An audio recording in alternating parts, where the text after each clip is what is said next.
This is episode 23 of the Women in Depth podcast. The information found in this podcast is not a substitute for help from a licensed mental health professional.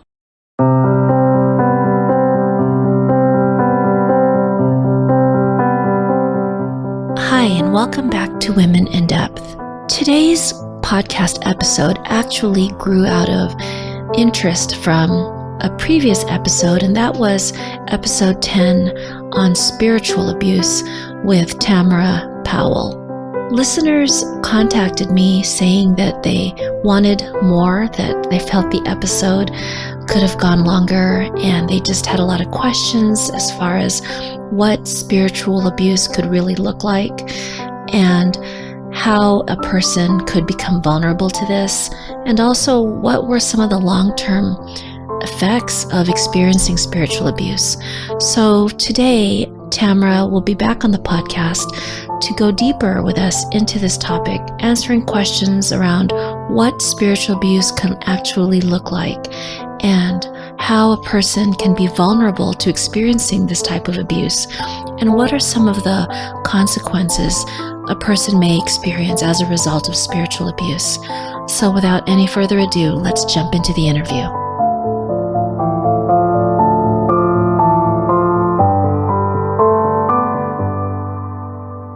Hi, and welcome back to the podcast. Today, our guest is Tamara Powell. Tamara is a licensed mental health counselor and empowerment coach specializing in identity work, particularly issues related to sexuality and spirituality. In 2014, she opened ARIA Therapy Services in Pensacola, Florida, with a mission of bringing holistic and diversity-affirming therapeutic services to the Bible Belt. Since then, Tamara has expanded ARIA into a group practice and personally works with clients all over the world online. Most recently, Tamara created a tribe she calls Tales from a Trapezoid, dedicated to the more raw, intimate, and edgy side of being a trapezoid in a world full of circles. Hi, Tamara, and welcome back. Hi, Lourdes. Excited to be here. I'm excited to have you back as well. We had so much feedback from our first conversation on spiritual abuse that we are doing a part 2. Yay! So just for the listeners who didn't catch part 1, could you share a little bit more about yourself and your work?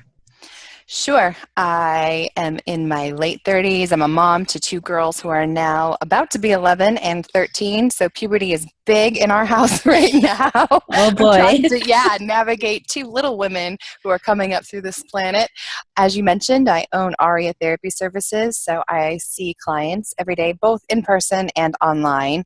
And my specialties include sexuality and spirituality, including the topic we're talking about today, spiritual abuse. So just to dive right in, Tamara, I wanted to recap what we talked about the last time to bring our listeners up to speed. And so one of the things that we just started off with was kind of just, what is spiritual abuse? So could you just maybe really quickly give a brief definition or descriptor of what it is? Absolutely. Spiritual abuse is pretty much like any other type of abuse in that we have physical abuse, verbal abuse, emotional abuse, all of those types of things. Anytime that we dehumanize another person, that's considered abuse. And so if someone is dehumanizing another individual in the name of God or religion, I consider that spiritual abuse. That's probably the most basic explanation I could give you. And when you spoke last time about how spiritual abuse can damage a person's worldview, what does that mean? I mean the way that you literally view the world. So all of us, from a psychological perspective, tend to have a lens. It's kind of like going to the ophthalmologist when they do one of those vision tests and they say lens 1 or lens 2. Right. You can't help but have a lens. Cognitive psychologists would call those schemas, right? I also liken it to a scrapbook. And so spiritual abuse kind of takes your scrapbook and completely screws with it, shreds it, turns it upside down, and changes the way that you look at yourself, those around you, and the world in general. It can often become a very scary place. Everything you thought you held to be true, now you're not so sure about. And probably if you never really had a chance to get to know your own worldview or develop your own worldview, it can be difficult to even get to a place to realize that that has been taken from you. Right. If you grew up in a rigid, dogmatic system from birth on, you probably had no idea that your worldview was literally handed to you. You didn't have to think critically about it. So a lot of the victims that I see in my office, that's one of the first signs that I pick up on, is that they have no idea how to even make a decision for themselves. So really, when you think of worldview, it's not just the way that they look at the world, it's the way that they move through the world, the way they will structure their choices, their experiences, their relationships. Right. So our brain interprets the information coming in, and from there we make decisions on how we want to interact with other people or even ourselves. So our emotions and our behaviors are definitely going to be affected as well. So pretty huge impact. That's cannot be overstated. So today we were going to dig a little deeper. There were questions from listeners, and one of them was really getting more clarity on what spiritual abuse is in the sense of the form it can happen in. I think there were questions around, does it just happen in an organized religion? Those types of questions. So Tamara, maybe we can start with sharing how spiritual abuse can actually look like, the forms that it can take shape, and how, almost like the costumes or the outfits someone puts on. If someone's experiencing spiritual abuse, what does it look like and what does it feel like? Sure. So it certainly can happen in absolutely any sort of faith or group system whatsoever, not just Christianity. Christianity gets a pretty bad rap because it's one of the most visible. The Abrahamic religions, Christianity, Islam, Judaism, tend to be still the ones with the most amount of followers, and so it's probably easiest to pick up on those. But I have seen people come in from all sorts of different worldviews, including even ones that are not talked about pretty frequently, like Santeria, Candomblé, Ifa, Mormonism, Scientology, and the signs of abuse tend to run the same gamut, which would be things like overly rigid thinking, people in authority telling you what you can and cannot do, to the point where they are threatening you with eternal damnation, either knowingly or sometimes unknowingly, simply by way of their own worldviews.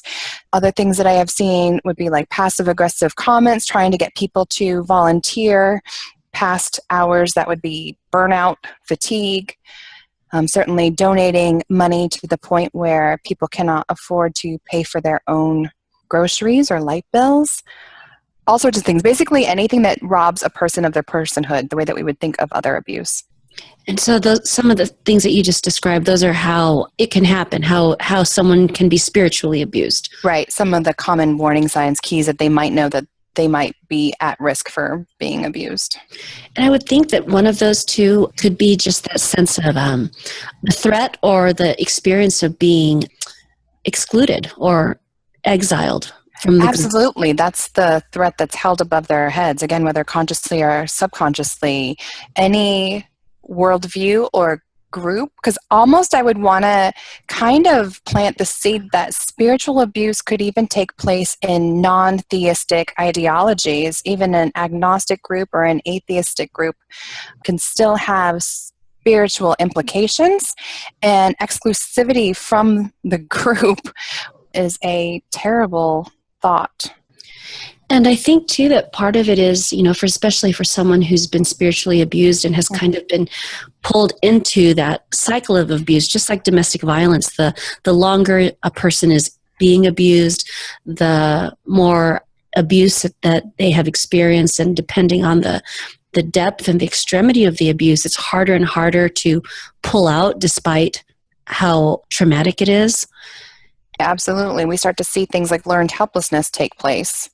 And victim blaming, internalized shame. And so facing what that would mean leaving is almost too much for someone to bear, and that's where we see suicidality. And so when you were talking about this happening in different places, not just the theistic organizations, this can also happen, like you were saying, like even in some of the more, what we would call maybe new agey or benign places? Oh, yes, I have many. I just have to be very firm and emphatic on that one. Ask any yogi who's been part of the yoga culture for a while. You start to see, I mean, narcissism can take place anywhere. You can start to see gurus who end up saying, this is the only way to do Shavasana, or you have to absolutely explain the asanas by their proper titles when we're going through them.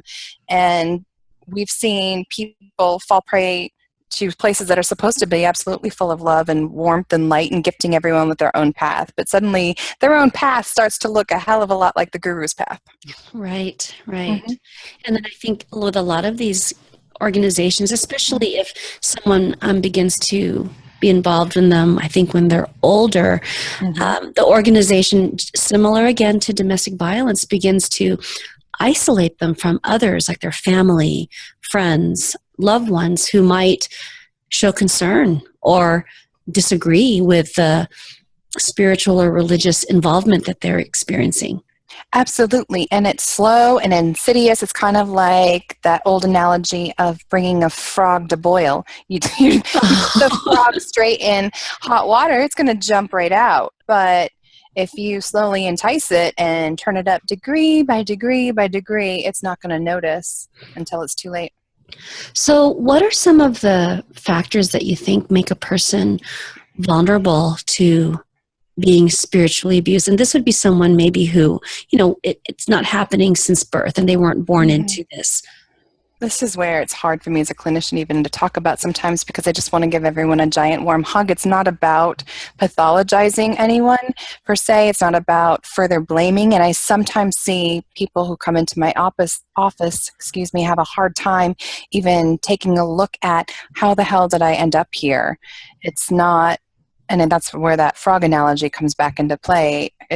Wasn't an overnight thing. So certainly people, though, who have had a history of trauma in their background, being hurt, being excluded by other people who have been taught to respect authority at all costs, people who may have had situations where learned helplessness would be an easy go-to, people who struggle to be assertive or independent.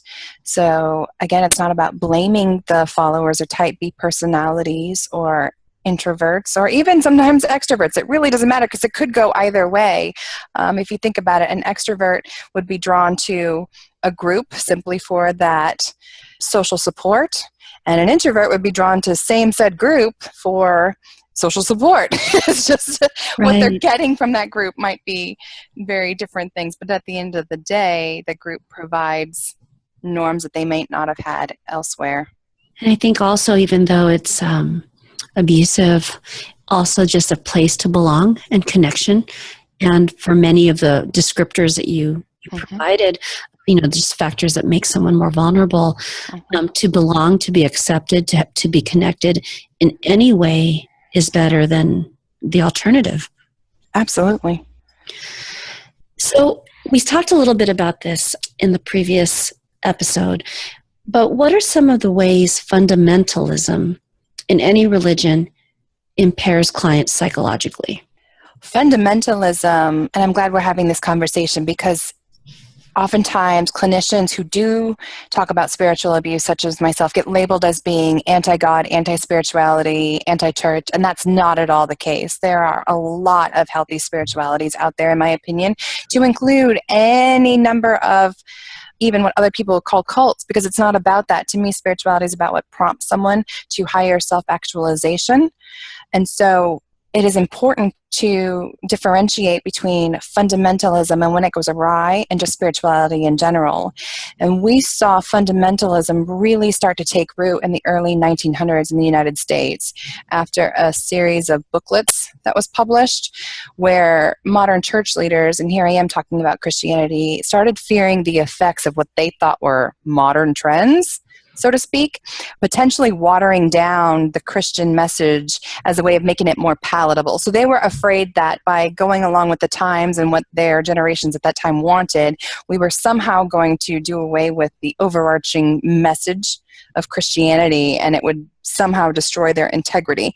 And so fundamentalism became a rallying cry for kind of sticking to, obviously, the fundamentals, the things like the Bible or any other sacred texts. Is again, this, you could be a fundamentalist Muslim, you could be a fundamentalist follower of Ifa, but basically it's where we start to see overly rigid dogma and exclusivity, what you were talking about before, like not deviating from the group, not leaving the group having the only answer, and you have to do it this way.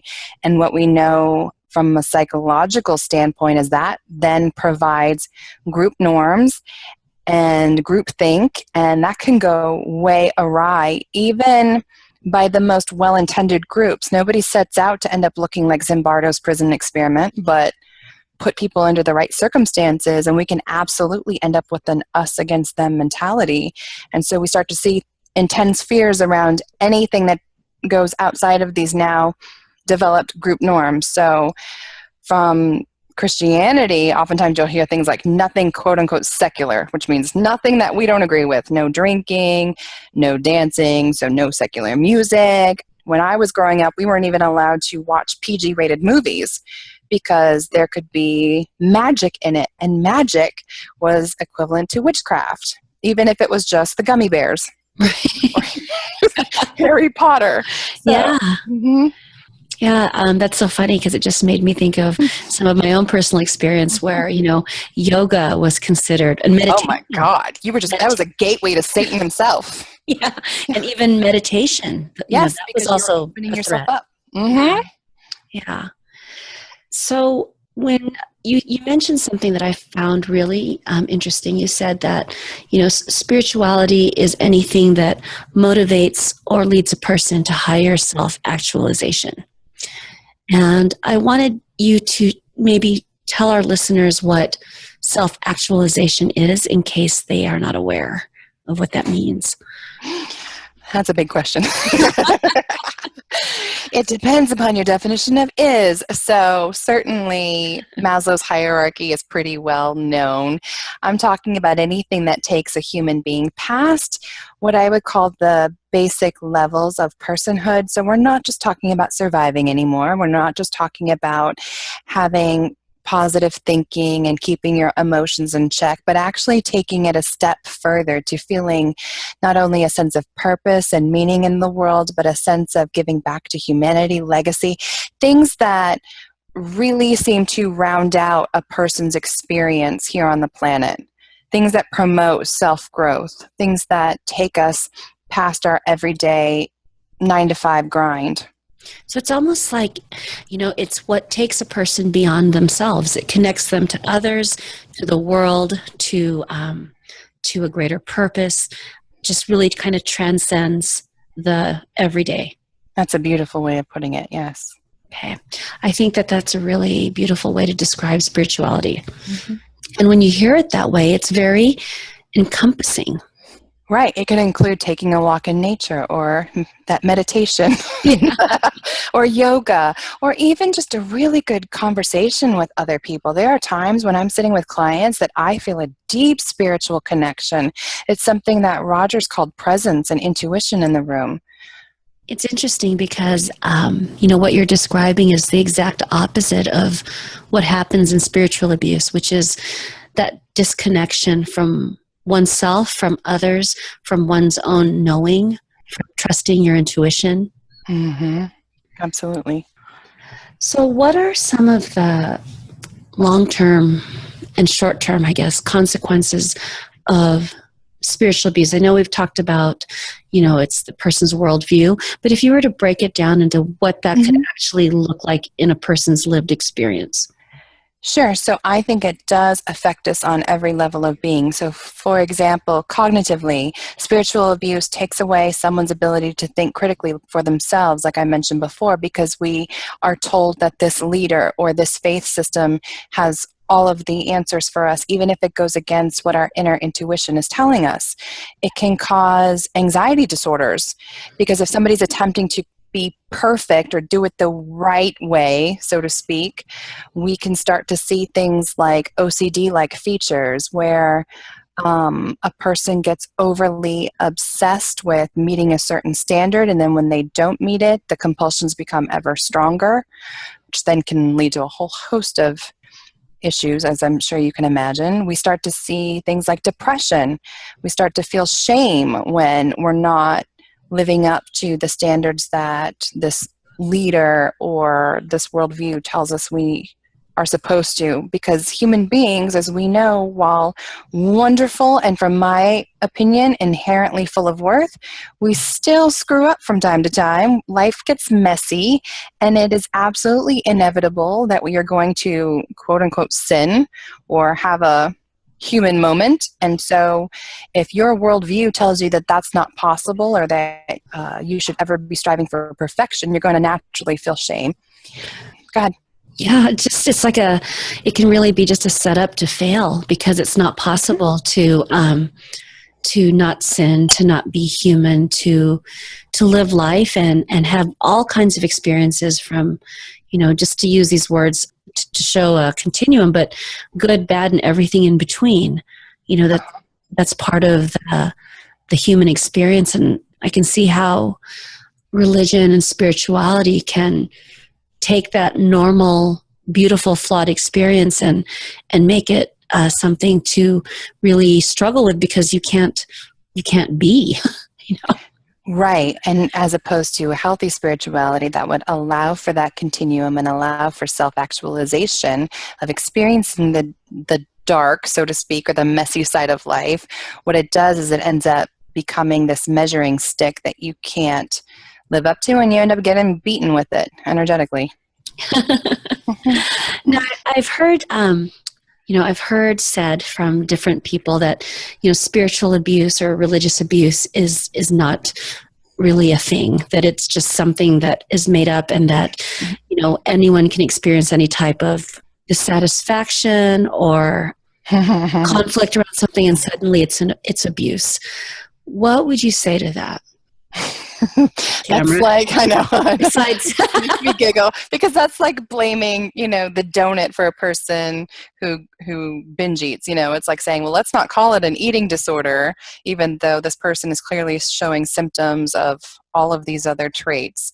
So to me, that just sounds like a hell of a lot more victim blaming. And growing up in a more dogmatic faith myself, I can absolutely attest to that idea that, there are no broken churches, just broken people. I have to say bullshit. It's just, no, and that just keeps people stuck. I tend to think that frequently comes from other people who are struggling with cognitive dissonance themselves. And it's not about asking people to walk away from a faith system, but about walking away from something that does not serve them and their highest good.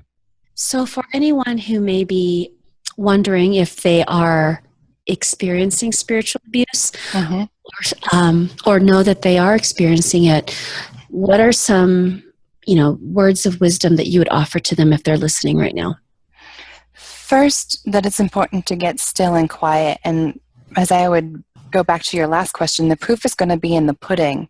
Are you feeling excited or even any sort of warmth or anticipation towards attending church or attending your groups or reading your Bible or whatever sacred text that is key to you? If not, then it is at least worth looking into. Is there perhaps some sort of manipulation causing you to want to pull away? That whole separation that we keep talking about, that should not be part of any sort of group system, nor should you be feeling frequent experiences of shame or depression or anxiety.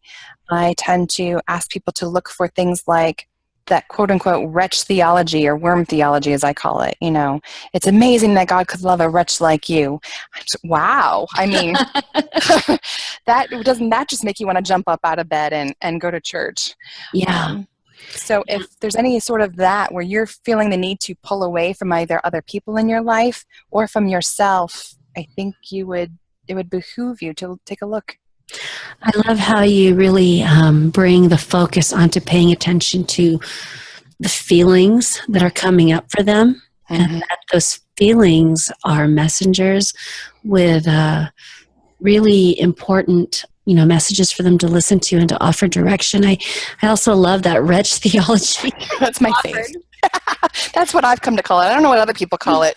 That's just where things go wrong. Anytime that someone's made to feel like a wretch, that's probably an issue. Yeah, that's a good red flag. Tamara, thank you so much for coming back on and doing part 2 from spiritual abuse and how therapy can help, and just a little bit more information that you might find meaningful in your journey. So thanks so much, Tamara. Thank you.